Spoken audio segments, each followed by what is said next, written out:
PS Bekasi mempersembahkan Cara Pintar bersama Smart Edu.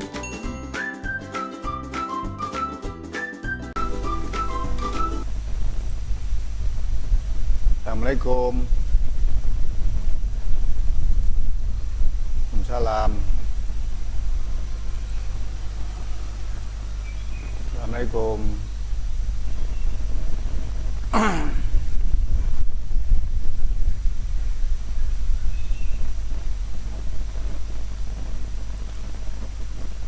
Mana pada sehat semuanya? Alhamdulillah. Iya. Waalaikumsalam.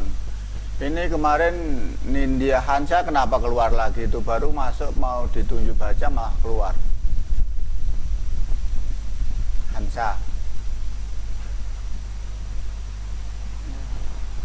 Ini nggak ada suaranya. Neng. Hansa. Wow. Tolong buka fotonya, saya mau foto buat absen. Kirim ke Bu Peti. Semuanya dibuka fotonya dulu untuk dikirim ke Bu Peti.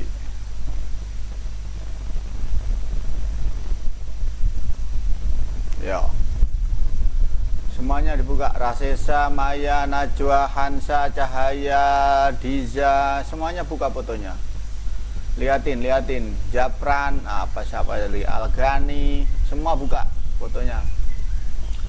Ayo, Bracio, ayo semua dibuka fotonya. Ini mah tutup lagi. Adik Ahyani, mana nih? Pada nggak dibuka? Ayo, cepetan ini mau dipoto nih, cepetan. Najwa, Diza, aduh, lagi pakai kerudung, wah lah dari tadi nggak pakai kerudung. Ya, Rasesa, Najwa, mana Najwa ini? Dari tadi kayak muncul Najwa ya. Beda-beda kerudungnya dong Pak. Iya, kerudung emang beda-beda. Emang kerudung sama mua. Seragam, emang kayak mak-mak pengajian. Seragaman ya. Oke. Ayo, nah, waalaikumsalam. Satu lagi nih Dizak, ngapa nggak dibuka? Arvines buka, ayo videonya buka. Aduh, nah, saya mau foto cepetan ini mau buat absen ke yayasan bahwa kita sudah melakukan Zoom. 1, 2, 3, lah malah ditutup. Okto, Diza malah ditutup fotonya. Aduh. 1, 2, 3, ayo 1, 2, 3. Mana nih Okto? Belum dibuka. Ini kalau ada yang cuman gambar DP doang mah ngapain? Diza, Okto, udah serah dah. Ya udah cukup dah, gitu aja. Oke, mari kita mulai pelajaran kita. Biarin 15 orang, nggak apa-apa, kita mulai saja. Assalamualaikum warahmatullahi wabarakatuh.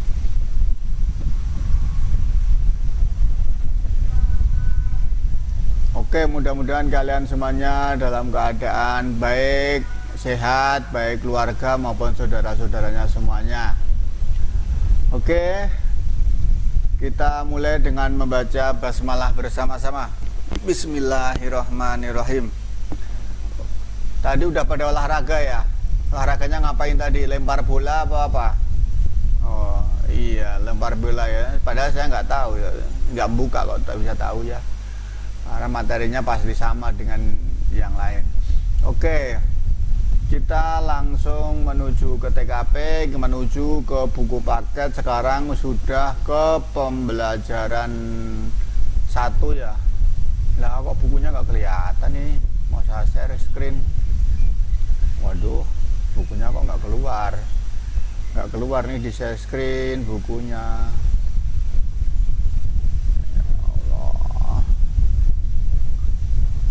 Screen, tapi bukunya tidak mau keluar. Dibuka bukunya halaman 59. Udah pakai buku kalian masing-masing kalau nggak ada share screen-nya ya. Yang penting sama-sama ini dibuka aja bukunya sendiri-sendiri dan dibaca di bukunya sendiri-sendiri. Oke, di pembelajaran ini kita akan belajar tentang pemimpin idola. Nah, siapakah pemimpin yang kamu idolakan? Mengapa mengidolakannya? Sifat-sifat apa yang dimilikinya? Kamu bisa mengidolakan seseorang pemimpin dalam berbagai bidang, tetapi ada ciri pemimpin yang baik, maka simaklah beberapa ulasan berikut ini. Ya, seorang pemimpin yang baik memiliki ciri-ciri sebagai berikut. Yang pertama, jujur dan dapat dipercaya. Kita selaku umat Islam pasti semuanya mengidolakan seperti pemimpin Nabi Muhammad SAW yang tidak ada tandingannya, karena di situ Nabi Muhammad SAW menjadi pemimpin yang teladan dan tercatat di rekor internasional Guinness Book. Nabi Muhammad itu adalah pemimpin yang nomor 1, ya.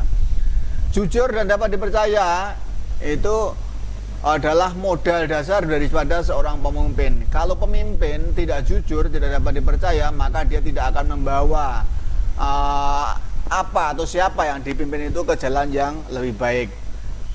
Jadi tidak hanya anggota tim saja yang harus bersifat ini, tetapi semua terutama pemimpinnya harus memiliki sifat itu, karena dilandasi dengan itu maka suatu organisasi atau suatu perkelompokan itu akan berjalan dengan semestinya. Kalau yang memimpin atau yang menjadi paling berkuasa di suatu lembaga tersebut tidak dapat dipercaya atau tidak jujur, maka orang tersebut ya pasti selanjutnya tidak akan dipilih lagi atau tidak akan dipercaya kembali. Yang kedua, mampu bertanggung jawab. Yang dimaksud dengan mampu bertanggung jawab di sini adalah dia seorang pemimpin, kalau ada organisasinya yang salah atau anak buahnya yang salah, maka dia harus bertanggung jawab untuk menyelesaikannya, bahkan mungkin berani atau bersedia untuk dituntut di muka hukum sekalipun, karena memang dia yang paling bertanggung jawab atas tindakan, atas perilaku daripada anak buahnya itu. Jadi apabila anak buahnya itu ada yang melanggar, anak buahnya itu ada yang salah di dalam mengerjakan tugasnya, maka pasti tugas itu adalah berasal dari perintah pemimpin, maka pemimpin itu harus bertanggung jawab. Banyak sekali contoh-contohnya, mungkin kejadian-kejadian yang ada di negara kita, baik itu organisasi, lembaga maupun apapun.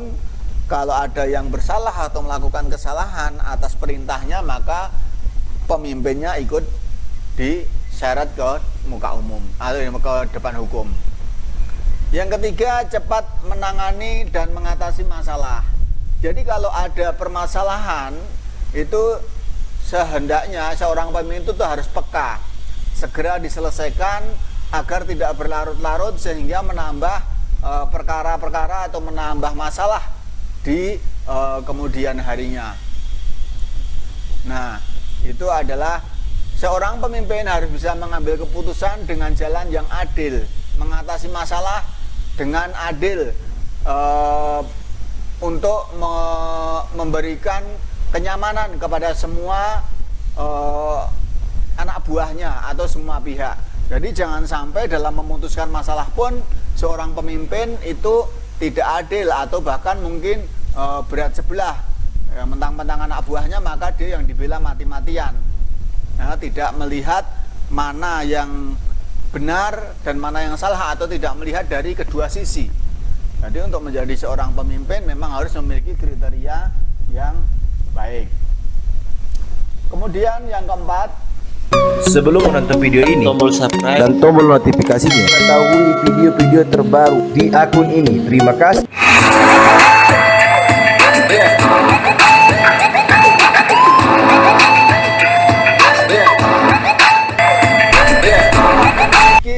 bersifat positif. Jadi setiap pemimpin harus memiliki sikap positif, jangan sedikit-sedikit istilahnya negative thinking kalau orang bilang. Kalau dia prasangkanya sudah negatif, prasangkanya sudah buruk, maka dalam organisasi tersebut tidak akan bisa maju, karena yang dipikirkan oleh pemimpinnya hanya kejelekan saja, yaitu negative thinking. Jadi seorang pemimpin harus mampu melihat visi ke depan, tujuan daripada berorganisasi itu apa. Harus optimis. Jadi dia melihat suatu keadaan yang dihadapi itu bukan sebagai beban, tetapi suatu keadaan yang harus dipikul bersama anak buahnya. Yaitu sifat-sifat kriteria pemimpin yang harus dimiliki atau yang bisa kita jadikan idola. Untuk halaman berikutnya masih ada sampai 8 ini ya. Yang kelima, kemampuan berkomunikasi efektif. Jadi yang dimaksud dengan berkomunikasi efektif adalah agar apa yang disampaikan oleh pemimpin itu singkat, padat, dimengerti. Ya, apa yang disampaikan seorang pemimpin itu singkat, jadi tidak bertele-tele kalau memberikan tugas, padat, dapat dimengerti. Jadi kalau dapat dimengerti berarti penjelasan atau perintah dari pemimpin tersebut adalah jelas. Ya, tidak salah tangkap atau tidak disalah tafsirkan oleh anak buahnya sehingga salah arah atau salah dalam mengambil tindakan anak buahnya tersebut. Nah, kemampuan ini hanya dimiliki oleh orang-orang yang mampu menyelaraskan atau menyeimbangkan semua anggota timnya menjadi tujuan yang ditentukan. Jadi harus memang seorang pemimpin itu kriterianya banyak yang harus dipenuhi. Maka berat, tidak hanya berat di dunia tapi bahkan berat di akhirat kelak, karena pertanggungjawabannya pasti akan diminta. Ya. Kemudian yang keenam, keberanian sosial dan percaya diri. Keberanian sosial adalah dia memiliki keberanian sosial dalam memimpin. Jadi menghadapi orang banyak, menghadapi orang yang bermacam-macam, menghadapi orang yang berbagai kriteria dan sifatnya, dia itu percaya diri sehingga mampu menghadapinya. Kalau mampu menghadapinya pasti akan membuat timnya menjadi lebih dipercaya. Tetapi kalau pemimpinnya tidak bisa atau tidak mampu dalam menghadapi terhadap masalah di sosialnya, maka timnya tidak akan dipercaya oleh masyarakat banyak atau sosial tadi. Jadi memang harus diperlukan kekompakan, pengambilan sikap yang tepat dan tegas. Dan harus percaya diri, percaya bahwa itu akan selesai atau akan dapat menyelesaikannya dalam masalah tersebut. Yang ketujuh, mampu mengembangkan setiap anggota tim. Jadi setelah timnya tadi bisa solid, setelah timnya tadi bisa padu, bisa diberikan pengarahan, maka akan terciptalah menjadi tim yang lebih maju atau tim yang lebih kuat, sehingga akan menambah pengetahuan, menambah pengalaman, menambah wawasan, sehingga timnya itu akan semakin semakin pandai dalam menghadapi suatu permasalahan yang dihadapinya. Karena hanya dengan tim yang kuat dan kokoh yang solid, itu akan lebih mudah untuk mencapai tujuan daripada organisasi atau mencapai tujuan daripada yang disepakati di dalam suatu perkumpulan tersebut. Yang terakhir, mampu mengendalikan keadaan. Jadi kalau terjadi sesuatu, itu pemimpin bisa mengendalikan keadaan. Jangan sampai keadaan tersebut menjadi berlarut-larut. Jangan sampai keadaan tersebut menjadi tidak terarah. Jadi pemimpin harus segera bisa mengambil tindakan agar sesuatu yang terjadi itu bisa di-cut, bisa diberhentikan atau bisa dipotong jalannya sehingga tidak berlarut-larut. Maksudnya segera bisa mengambil tindakan untuk mengatasi masalah tersebut. Nah, itu diantara kriteria-kriteria daripada pemimpin yang bisa dijadikan idola oleh kita semua. Oke, itu penjelasannya. Mungkin ada pertanyaan, dipersilahkan. Ya, ada yang mau tanya? Atau ada yang mau masuk lagi? Ini alhamdulillah ada 24 anak yang masuk. Ya, 24 orang yang masuk, yang lainnya nggak tahu kemana. Yang 10 ini nggak pernah ikut. Oke. Kalau tidak ada, lanjut saja. Ayo belajar berikutnya. Ya. Di Ayo Belajar silahkan dibaca. Di sini siapa yang hadir, saya lihat dulu.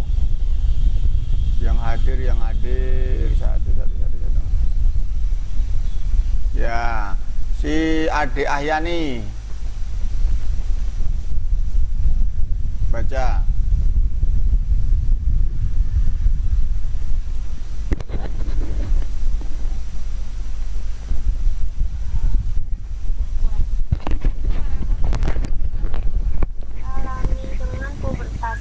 Masih ingatkah kamu ciri-ciri seseorang yang telah mengalami pubertas?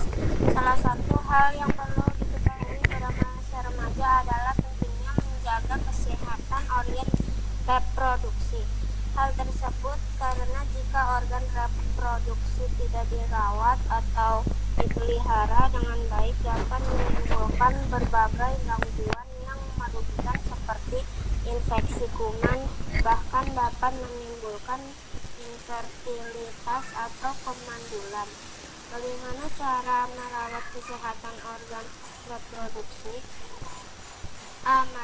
Perawatan kesehatan organ reproduksi laki-laki. Tidak menggunakan celana dalam terlalu ketat. Menggunakan celana terlalu ketat dapat meningkatkan suhu testis sehingga mengganggu pembentukan sperma.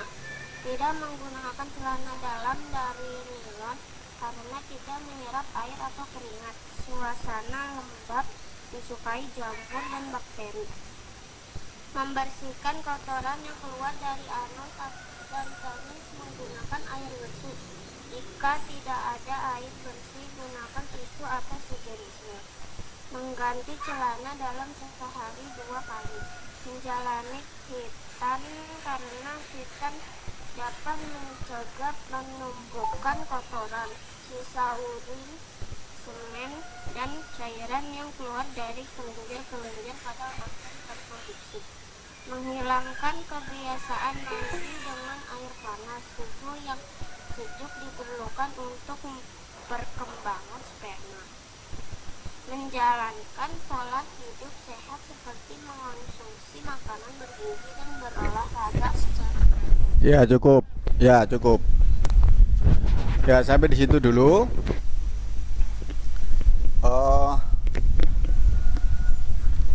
Ini kita belajar tentang IPA, yaitu lanjutan dari kemarin tentang pubertas. Ya. Jadi sebagian kalian sudah pernah belajar ini dari pendidikan fikih, ibadah fikih, ya. Insya Allah di pelajaran fikih sudah juga sampai ke masalah pubertas tersebut dari Bu Ai, atau ya waktu kelas 5 mungkin sama Pak Rian. Ya. Jadi kalian semua karena kelas 6 pasti sebagian besar sudah mengalami tahapan ini, yaitu pada masa pubertas. Nah, kalian juga masih sudah belajar kemarin baik di semester 1 maupun di waktu di kelas 5 bagaimana itu ciri-ciri daripada pubertas. Nah, yang paling harus diketahui adalah bagaimana cara kita menjaga kesehatan dan Sebelum menonton video ini, tombol subscribe dan tombol notifikasinya, ketahui video-video terbaru di akun ini. Terima kasih.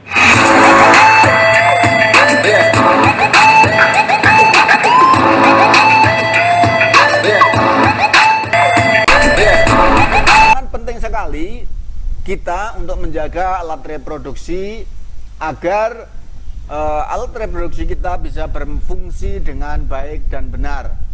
Karena tanpa dengan pemeliharaan yang baik dan benar, itu akan merugikan diri kita sendiri. Kenapa? Karena akan mengganggu daripada alat reproduksi yang kita miliki.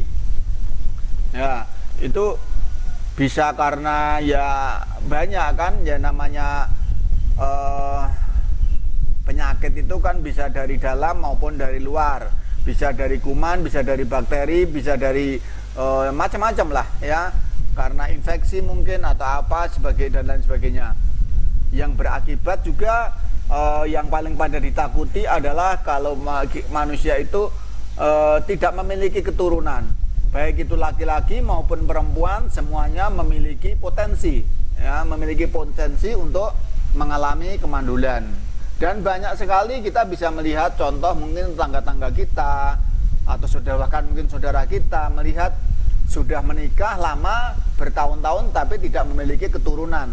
Nah, itu adalah karena terjadinya gangguan pada alat reproduksi.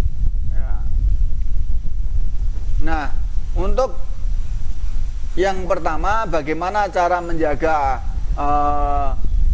kesehatan dan kebersihan daripada alat reproduksi tadi sudah dibacakan di situ banyak sekali. Yang pertama adalah untuk laki-laki ya.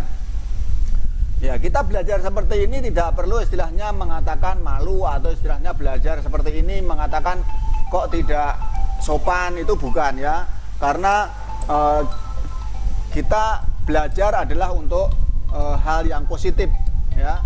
Jadi untuk seperti ini, apalagi di agama itu kita selaku umat Islam harus sangat berhati-hati, karena dari masalah ini kita bisa masuk neraka gara-gara tidak bisa menjaga kebersihan ya, tidak bisa menjaga kebersihan kita ya.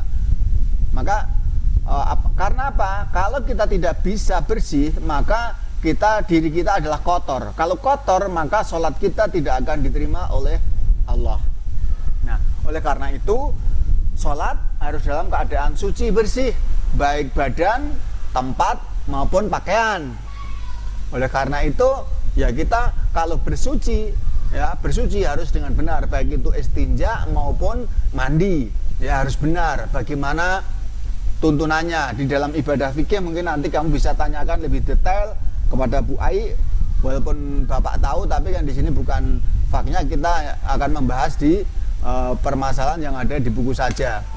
Karena kalau ngelantur nanti malah bukunya ketinggalan, nggak selesai nanti.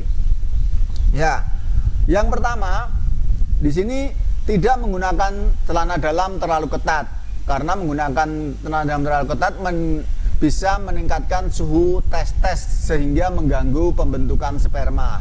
Nah, ini jadi kalau terlalu ketat kita gerak pun juga nggak enak ya, tidak enak, dan itu mengganggu kelancaran sirkulasi darah kita ya.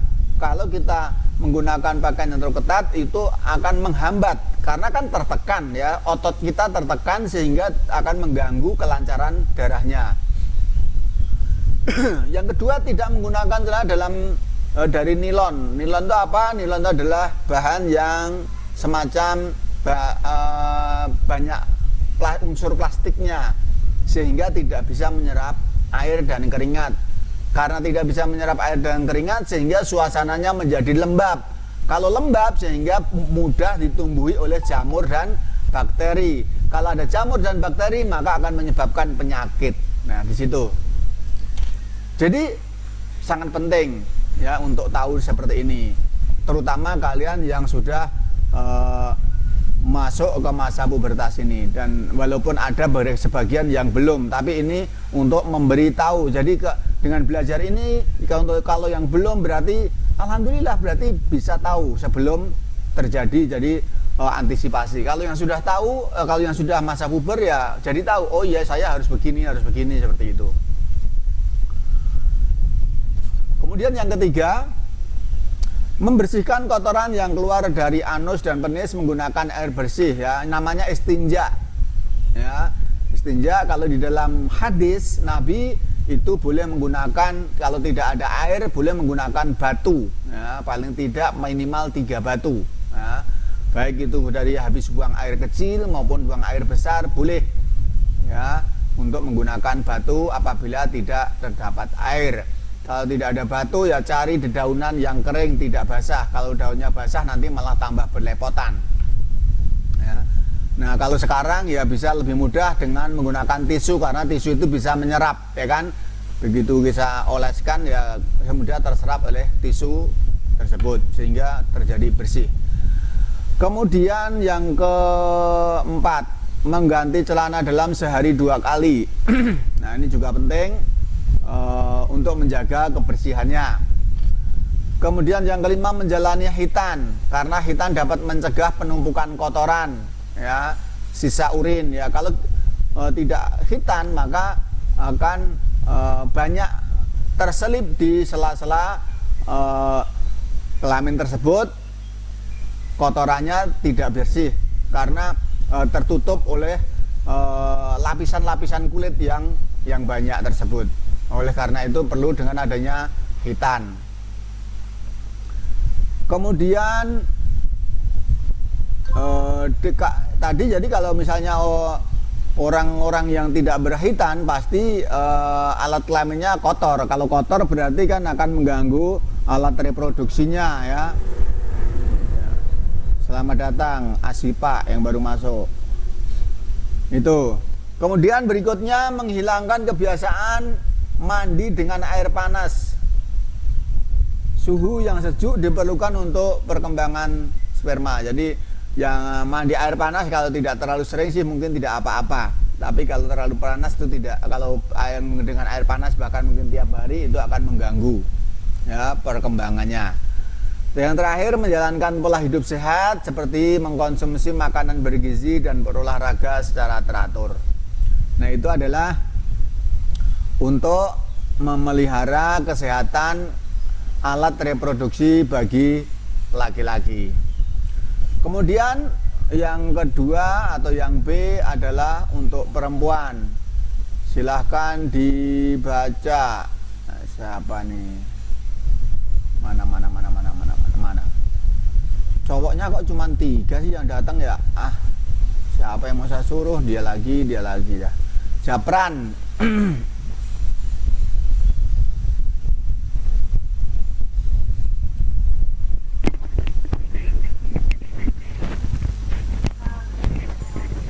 Dideketin mic-nya biar jelas. Menggunakan dana dalam yang mudah menyerap air keringat dan air, suasana basah dan lembab melakukan memudahkan tumbuhnya bakteri dan kuman.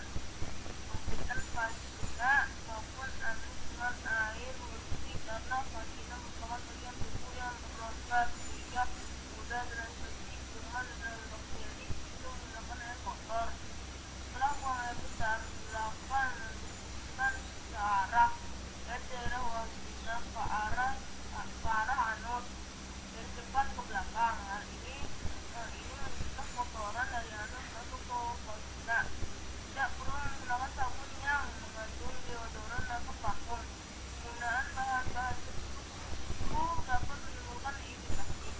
Tidak menggunakan cairan pembilas vagina kecuali ada infeksi. Menggunakan air biasa dengan sabun kadar soda rendah. Tidak menahan buang air kecil. Kurangi mengonsumsi makanan yang banyak mengandung garam. Makanan tersebut dapat menyebabkan keracunan, tegang dan kebingungan. Meminum banyak air putih atau buah. Dianjurkan juga menyantap makanan yang mengandung zat gizi, ikan, hati, isian, dan sayuran hijau. Kandungan zat gizinya dapat menggantikan zat gizi yang hilang selama menstruasi. Sebelum menonton video ini, tombol subscribe dan tombol notifikasinya, mengetahui video-video terbaru di akun ini. Terima kasih.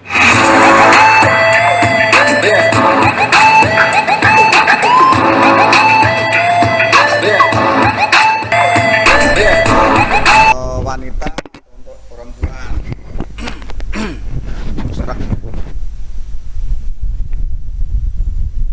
Apa yang harus dirawat dan apa yang harus dilakukan oleh seorang perempuan untuk menjaga kesehatan alat reproduksi. Yang pertama sama dengan laki-laki tadi, mengganti celana dalam 2 kali sehari ya, itu sangat penting. Kemudian yang kedua juga masih hampir sama, menggunakan celana dalam yang mudah menyerap keringat ya. Suasana basah lembab akan memudahkan timbulnya bakteri dan kuman ya, tadi sudah sama dengan yang untuk laki-laki. Kemudian yang ketiga, membersihkan kelamin maupun anus dengan air bersih ya, karena kelamin merupakan bagian tubuh yang berongga sehingga mudah terinfeksi kuman dan bakteri jika menggunakan air kotor. Nah, ini yang perlu diperhatikan untuk beristinja atau untuk membersihkan. Setelah kita membuang air besar maupun air kecil, harus membersihkan dengan air bersih ya. Jangan sampai sembarangan menggunakan air, apalagi air yang tidak terjamin kebersihannya seperti itu. Mungkin dari air kali atau air mentah, air apa gitu, yang di orang kalau lagi di jalan kadang malah tidak pakai beristinja atau tidak membersihkan setelah buang air besar atau air kecil, itu sangat riskan terjadi banyak bakteri dan menyebabkan penyakit. Jadi setelah buang air besar itu harus membersihkan bekas-bekas daripada kotoran yang kita keluarkan, baik itu dari anus maupun dari alat kelamin tadi ya, dari depan ke belakang, untuk mencegah kotoran itu masuk ke dalam kelamin. Kalau sampai kotoran, kalau kita misalnya membersihkannya itu dari belakang tarik ke depan, itu akan membuat kotor alat kelaminnya, sehingga alat kelaminnya kalau kena kotoran maka akan menjadi penyakit. Apalagi kelamin kalau untuk perempuan itu banyak lekukan-lekukan, sehingga banyak tempat-tempat yang lembab, sehingga tempat yang lembab akan banyak bakteri dan kuman di situ. Maka harus lebih berhati-hati. Kemudian berikutnya, tidak perlu menggunakan sabun yang mengandung deodoran atau parfum, karena kulit tersebut sangat sensitif, sehingga kalau menggunakan deodoran atau parfum bisa menyebabkan iritasi atau bisa menyebabkan luka. Walaupun luka pertamanya mungkin tidak begitu parah, mungkin hanya istilahnya agak perih-perih atau gimana, namun yang namanya iritasi nanti kalau tidak teratasi dengan baik akan menyebabkan penyakit yang parah. Cukup menggunakan air saja cukup ya. Kemudian tidak menggunakan cairan pembilas kecuali kalau sedang sakit ya. Cukup menggunakan air biasa dengan sabun sekadar soda rendah ya. Itu. Maka untuk di zaman sekarang sudah banyak sekali yang memproduksi sabun-sabun yang dikhususkan untuk alat kelamin. Nah, itu banyak sekali dijual di mana-mana. Kemudian berikutnya, tidak menahan buang air kecil. Nah, ini sangat penting. Kalau kalian terasa untuk buang air kecil, baik laki maupun perempuan sama saja. Kalau ini sama, kalau menahan buang air kecil akan mengakibatkan penyakit ya, bisa mengakibatkan mungkin ginjal atau kencing batu atau penyumbatan ya, karena menahan kencing. Jangan sampai. Kemudian kurangi mengkonsumsi makanan yang banyak mengandung garam, karena makanan tersebut menyebabkan perasaan tegang dan tertekan. Nah, itu ternyata makanan terlalu banyak mengandung garam juga tidak bagus. Tapi kalau hanya sekedar untuk penyeimbang rasa boleh. Yang terakhir, meminum banyak air putih atau jus buah. Dianjurkan juga menyantap makanan yang mengandung zat besi. Contohnya ikan, hati, biji-bijian, dan sayur-sayuran hijau. Yang biasanya zat besinya dapat menggantikan zat besi yang hilang setelah menstruasi. Ya, untuk mengatasi atau menghindari daripada penyakit anemia. Yang terakhir, perawatan organ reproduksi wanita yang pada waktu menstruasi. Nah, ini pada waktu Itu pertama menggunakan pembalut yang mempunyai daya serap tinggi, jangan sampai mudah bocor. Nah, kemudian yang kedua mengganti pembalut 4-5 kali sehari. Nah, jangan sampai sehari pakainya 1, sampai basah banget nanti. Nah, setelah mandi atau buang air kecil, jika menggunakan pembalut sekali pakai sebaiknya dicuci dulu sebelum dibungkus dan dibuang ke tempat sampah. Jika menggunakan kain sebaiknya sebelum dicuci direndam dengan sabun dalam tempat tertutup. Demikian apa yang bisa kita pelajari, apa yang sudah kita pelajari daripada pemeliharaan alat reproduksi, yang mana waktu itu pernah saya ditanya oleh orang tua kenapa untuk penjelasan pubertas hanya sedemikian singkat saja. Ya, maka saya bilang ya nanti kan ada pembahasan lebih lanjut. Nah di sini jelas sekali dari penjabarannya tadi, baik untuk laki-laki maupun untuk perempuan sangat jelas. Ya, mudah-mudahan dapat menambah wawasan kalian semua. Untuk yang belum tahu jadi tahu, untuk yang sudah tahu menambah pengalaman, menambah kehati-hatian kita di dalam menjaga dan merawat alat reproduksi kita masing-masing. Sampai di sini mungkin ada pertanyaan, dipersilahkan. Kenapa? Siapa? Oke, Rasesa dulu. Coba Rasesa dulu silahkan apa? Kencing batu itu adalah kalau kita sering menahan kencing, maka akan terjadi pengendapan air kencing kita di kandung kemih atau mungkin di usus atau mungkin di ginjal. Jadi di pengendapan itu setelah mengendap dia akan mengkristal, ya mengkristal menjadi keras seperti batu, maka kemudian dikatakan kencing batu. Kalau sudah demikian, kalian nanti kalau kencing akan terasa sakit. Dan untuk mengeluarkan itu perlu adanya operasi, ya dioperasi, tidak bisa hanya pengobatan. Ya, itu untuk penyakit kencing batu bisa terjadi bagi laki-laki maupun bagi perempuan. Jelas? Oke, berikutnya siapa tadi?